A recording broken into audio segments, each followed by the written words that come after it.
listening to PetLifeRadio.com. Welcome to Animal Rights on Pet Life Radio. This is your host, Tim Link. I'm so glad you joined us today. My guest today is best-selling author, writer, and Emmy nominee, Julie Klam. And hello. Hi, good to hear you. Good to see you here today. It's good to be here. Yeah. Now, we're going to talk to you a little bit. We're going to ask you a lot of different questions here, so hopefully get your thinking cap on here. But definitely want to talk to you about your latest book, Love at First Bark, How Saving a Dog Sometimes Can Help You Save Yourself. Yeah. Before we get into all the questions, we're going to take a quick commercial break, give our sponsors a chance to let us know what's going on. So everybody hang tight, and we'll come right back with Julie Klam. You're listening to Animal Rights on Pet Life Radio.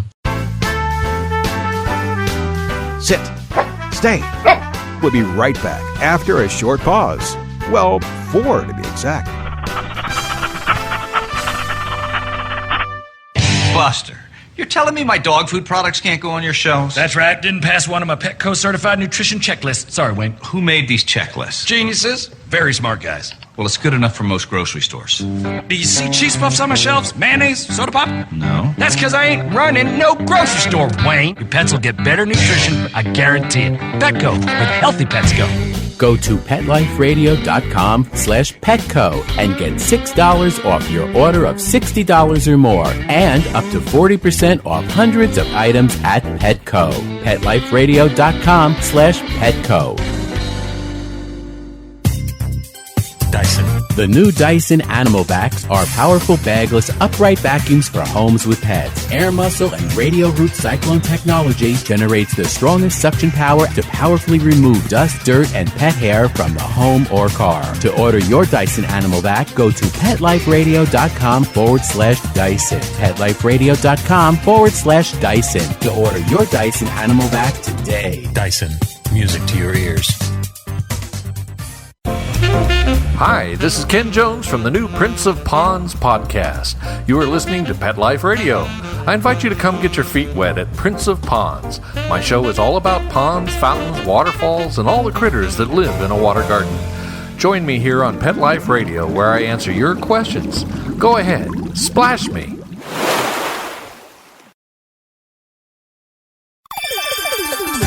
Let's talk pets on PetLifeRadio.com. Welcome back.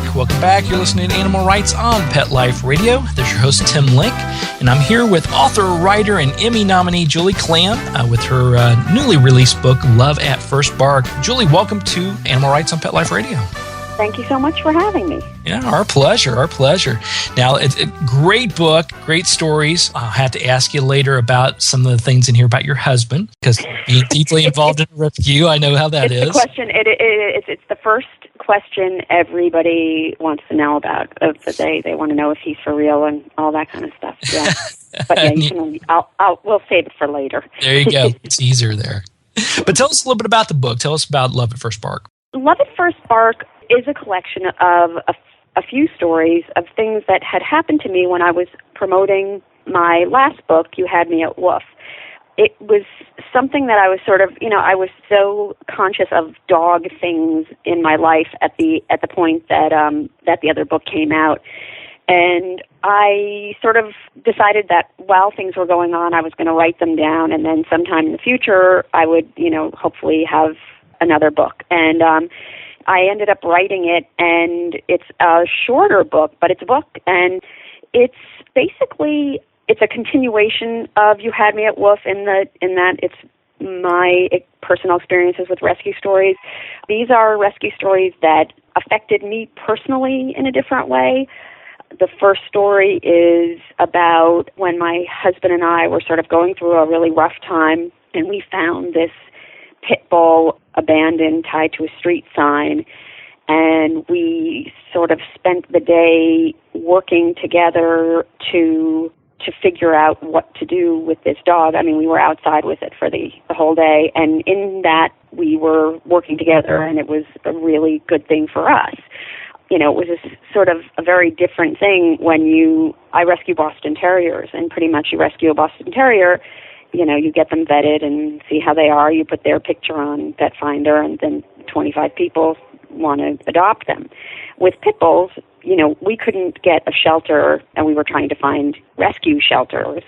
No one would even take a pit bull. So we were really stuck with this different kind of problem. It was very eye-opening to have to go through that, and the experience of trying to make a difference in that situation sort of helped us make a difference with each other because, first of all, we spent a whole day together, and, when you have kids and you don't have money, the first thing that kind of goes out the window is babysitting. So it was like the first time we spent alone in like 5 years, and we just sort of found that solving this problem was a really good, exercise to do together. The second story in the book was about a Boston Terrier that was unadoptable, that I was fostering, trying to figure out what to do with, and she ended up having a host of problems, but it was a really wonderful opportunity for us to see. You don't always know with these things, and sometimes when they come out and they actually have a disappointing outcome, there's a lot to be learned from it. She had a rough life, and at the very least, she had a very good end of her life with us. And the last story was I went to New Orleans this past year to sort of see what was going on in rescue there. I was really interested and always fascinated with the way the people of New Orleans got together when they sort of were at this point where they had nothing left and rescued, thousands and thousands of animals. And then, again, after the BP spill, they were inundated with animals needing homes. And so we went along with this rescue group, and we visited a lot of shelters, and then we went with this one rescue group and ended up going with them, joining a posse of them to go after this dog who had a jar stuck on its head and help rescue him, who actually turned out to be a her. So it was a lot of odysseys, a lot of adventures, and mostly good outcomes. Yeah, and I like how the stories in the they're real life stories. They're stories that you can really get caught up in as a reader. But I like how it all ties in together because, like you said, with your husband, and the fact that it gave you an opportunity to work with him, share a common cause, and get to a result that worked out best for everybody.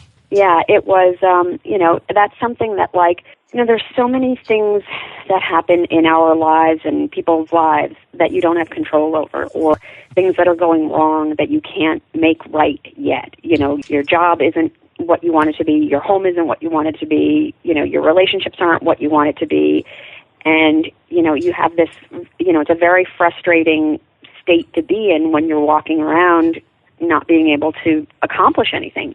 And you get involved with these dogs and you pull them out of hell and save their life, and you accomplish something. So it's an amazing feeling for yourself, and it's amazing to help these dogs and how great and gracious they are. It's incredibly rewarding and powerful. Absolutely. Now with rescue? Obviously, I'm definitely a big proponent of rescue. I think all of our animals have been rescues, and a former president of a no-kill shelter here in Georgia.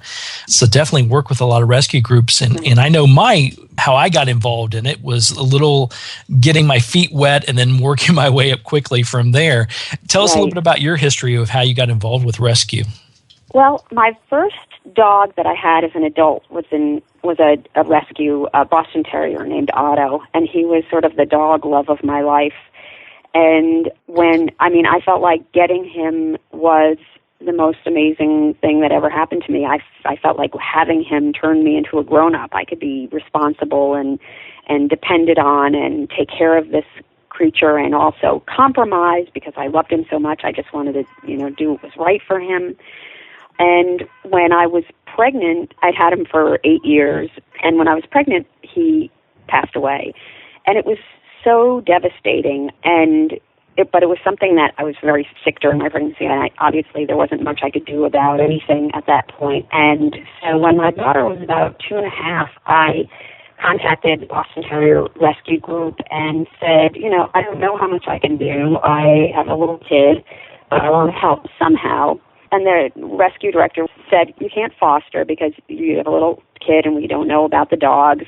You can make phone calls. You probably can't help us with transports because you live in New York City and you can't, drive places. But sometimes there's dogs that need to be pulled in the city. So that was the initial thing, and I thought, I'm never going to hear from them again. And a week later, she called and she said, there's an 8-month-old puppy who's been surrendered in Manhattan, and maybe that is a dog you could foster. So we jumped in with both feet and never looked back. So I've been doing it ever since then, and fostering and doing all the things that I wasn't actually going to be able to do. Now, I have to ask you, I don't like this terminology, but I'll throw it out there. You've heard the terminology of being a foster failure. Yeah. I've been it several times. Yeah, I was going to say. I think it's a loving term, because it means that you don't end up giving up the foster dog that you have. And sometimes, you get the dog with the best of intentions that you're going to find a home for it, and you just fall in love with the dog and you can't do it. And everybody understands that. My group, every time I take a foster dog, they try to, take odds. Nobody ever thinks I can give any dog up. And I've done it twice out of my however many fosters where I've found homes for them. But for the most part, I tend to fail. And it's not always my fault. Sometimes, it's a dog that's just not very adoptable, and it's hard. It's just too hard to put them through it. And sometimes it's my fault because I'm not supposed to look directly into their eyes or something. And I do. And that's where your husband comes into play, when he takes the deep sigh and say, all right, I guess we can do one more.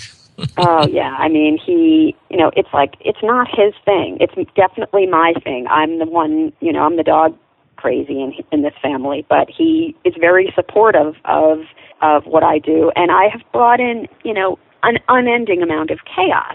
The dogs, we had this foster dog, this elderly foster dog that I wrote about in my first book, who I thought was going to come here for a little while and we would adopt her out. And it turned out that she was so old and sickly seeming, I thought, she was just going to die. She ended up having puppies in our kitchen at 5 o'clock in the morning. That's one of them now. I didn't get rid of them either. See, talking bad about them, so there's one. Yeah. They're going to be puppies until they're 20 years old. And every time it happens, it's like, I sort of feel like this is going to be the last one, but then, it isn't. But he's a very forgiving person. There you go.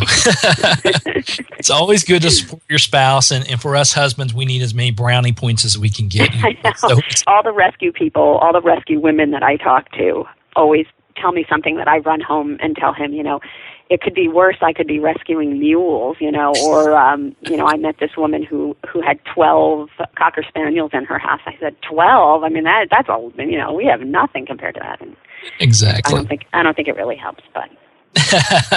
You got it as backup just in case. Right. All right. Well, we're going to take a quick commercial break, but when we come back, we'll continue our conversations with Julie Klam, talking more about her book, Love at First Bark. You're listening to Animal Rights on Pet Life Radio. Sit. Stay. We'll be right back after a short pause. Well, 4 to be exact. Every pet is unique. Maybe they're gray in the muzzle, yet young at heart. Maybe they're growing out of the puppy stage and into their paws and ears. Or maybe they're just trying to maintain a more girlish figure. At PetSmart, we have the right food for your pet at a great value for you. PetSmart. Be better together. Go to PetLifeRadio.com/PetSmart and save up to 30% on toys, collars, leashes, PetSmart gift cards, treats, and more. Go to PetLifeRadio.com/PetSmart today. Love your pets but wish their medications were a lot less expensive? They are at 1-800-PET-MEDS. You'll not only save on flea and heartworm medications, but on prescriptions for arthritis, incontinence, thyroid, and more. And you get fast service, free shipping, and a 100% satisfaction guarantee. Plus, our licensed pharmacists ensure accuracy, monitor drug interaction, and more. See why over 5 million people have trusted their pets' health to 1-800-PET-MEDS, America's largest pet pharmacy. Call now or order online. Go to petmeds.com/lucky, LUCKY, to get 10% off any order and free shipping on orders of $39 or more at petmeds.com. I don't make any decisions about who to hire without going to Angie's List first. You'll find reviews on home repair to healthcare, written by people just like you. With Angie's List, I know who to call, and I know the results will be fantastic. Angie's List, who you can trust. Go to angieslist.com/rights and get 25% off any subscription. That's angieslist.com/rights, WRITES. This year, Americans are expected to spend a jaw-dropping $36 billion on their pets. From lighted leashes to high-end spa products, the discriminating pet owner can find just about anything to pamper his or her pet. Hi, this is Michelle Fern. Join me every week for Best Bets for Pets, where we'll talk about the latest pet products and talk to the companies that make them.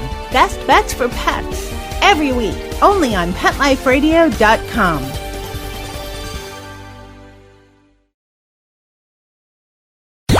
Let's talk pets. Let's talk pets On Pet Life Radio. Pet Life Radio. PetLifeRadio.com. Welcome back. Thanks for joining us today. You're listening to Animal Rights on Pet Life Radio. This is your host, Tim Link, and I'm here with author Julie Klam talking about her book, Love at First Bark, How Saving a Dog Can Sometimes Help You Save Yourself. Now, Julie, tell us a little bit about that subtitle. How do you see a dog saving someone or saving themselves? I think it goes back to sort of what I was saying about the being able to make a difference. Sometimes it's so important in your life to be able to succeed at something and make a difference and make something positive happen, to create change.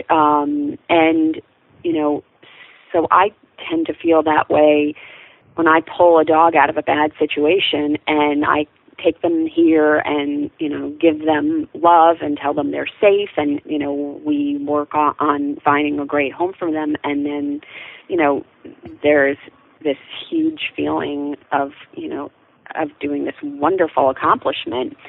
And I think that there are many ways that just being involved with any sort of community service can do that for you, and being involved with animals. It's extremely mentally healthy to be around dogs. Yeah, because they're the great teachers, the great healers, and there's always I always tell my clients and tell people when I'm doing interviews, I tell them that animals really come to our life for a specific purpose, whether we know it or not, and we just need to step back and let them do their work and recognize what that purpose is. Yeah. No, I mean every dog I've known has taught me a lesson or done something. And they have this, amazing attitude. People talk about the unconditional love, but it's also like dogs don't hold grudges. They don't have politics. They're not cliquey. They're not. It's like there's this sort of like there's a simplicity about how they deal with things that we can all take lessons from. Yeah, they don't have to deal with the, I call it the ego aspect of human nature. We always get caught up in what's going on in our lives and the cars we drive and the houses we live in and what people think of us. And animals, they don't care about any of that. No, not at all. Not at all. They've got their own issues. Who's cooking the bacon? That's right. Where's my bacon today, and when am I going to get to take my nap? That's usually right at the top of the list. It's a good life if you can get it. Oh, I know. I'm all for it. Now, Julie, if you had to have the readers, if you wanted to have one takeaway from the book that you'd like to have the readers walk away with, what would that be? I think that the feeling that I would like people to have, and the idea that I sort of want to put out there, is that it's a good thing in life to take risks, and that you can go into these situations doing as much or as little as you want, and by taking the risk, you can really find something about yourself. You can find something that you can do for the world, and you come out the other side, and you're all better for it. Whether it's a paper success or not. It's also that if people want to do something, I think sometimes people are afraid to volunteer because they don't have they don't think they have enough time, and there are many ways you can do it in as small a way as you can. I mean, you can go one time to a shelter and walk dogs, and you could never do it again, or you can, work at one fundraiser or something. That you can do these things without worrying that it's going to take over your life, and it really does make you feel like you're a part of things. Absolutely. I think those are great points. The fact that there's a lot of wonderful rescue groups out there, a lot of shelters that need help. And it could be anything. It could be simply not only your tithing of your treasures, finances to help them out, but volunteering your time just to walk the animals, be with them, pet them, or even if you have other skills. If you have skills as a computer programmer, well, guess what? They have websites also, and they need help with that as well. So there's a lot of ways you can get involved that will definitely help make you feel more fulfilled and help these beautiful animals. Yeah, that's the truth. Now, Julie, I want to ask you, now you've written many articles for magazines, and obviously you've had success in television, being nominated for an Emmy for your work with VH1 Pop-Up Video and all the work there. How is the process of writing for a magazine article or writing something for television different than the process of writing and put together a book? Well, writing for Pop-Up Video was very much like writing for magazines, where, it was like little short pieces of writing, and magazine writing can be 2 pages long, or it can be, 10 pages long, but it's a smaller theme. For a book, you need to have something that's going to bring people through the whole process. So it's sort of daunting to start because you can have a sense of something that you want to write about, but that you really have to have the whole thing sort of fleshed out. And sometimes, the first book that I wrote, I kept thinking, how am I going to remember what I wrote in the beginning when I'm on the, 6th chapter? Right, so you're not repeating yourself. Yeah. Fortunately, you can read things over as you're doing them and have great editors who make sure that you stay on your point. I work with an outline and, try to sort of like keep checking in to make sure I do what I'm setting out to do. But it's certainly, I feel like with books, it's more of your own self. With magazines and, with Pop-Up Video, I was writing for a specific voice that wasn't necessarily mine. With magazine essays, it's my voice, but, when I first started writing, pieces like, why do people lie? It's like whatever it is, you're writing for whatever magazine and the way they want it to be written.